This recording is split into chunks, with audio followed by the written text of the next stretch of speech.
ఇలా నిజంగానే ఒక నిమిషానికి పెద్దపల్లి ఎమ్మెల్యే గారు చెప్పింది నిజమే అనుకుందాం, కుంగిపోయిందని.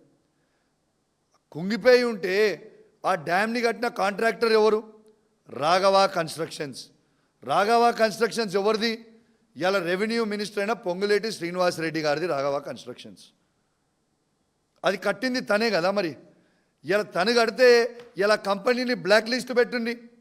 ఇలా 1000 కోట్ల రూపాయల టెండర్ వర్క్లు, రోడ్లు కావచ్చు, డ్యాములు కావచ్చు, 1000 కోట్ల రూపాయలు ఇలా రాఘవ కన్స్ట్రక్షన్స్కి ఈ కాంగ్రెస్ ప్రభుత్వం వచ్చినాక ఇచ్చారు కదా. ఇలా బ్లాక్ లిస్ట్లో తనని పెట్టి అవన్నీ కూడా బ్లాక్ చేసి ఆ టెండర్లు అన్నీ కూడా క్యాన్సిల్ చేయరు. మరి మీరు చెప్పిందే నిజమైతే ఆ టెండర్లు క్యాన్సిల్ చేయరి. బ్లాక్ లిస్ట్ ఈ కంపెనీని పెట్టి టెండర్లు క్యాన్సిల్ చేసి రీటెండర్స్ కాల్ఫర్ చేయండి. నోటికొచ్చింది.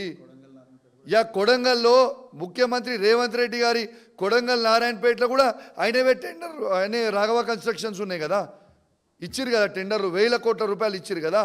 మరి మీరు చెప్పిందే నిజమై ఉంటే మరి వాళ్ళ బ్లాక్ లిస్ట్లో పెట్టి ఆ టెండర్లు క్యాన్సిల్ చేయండి.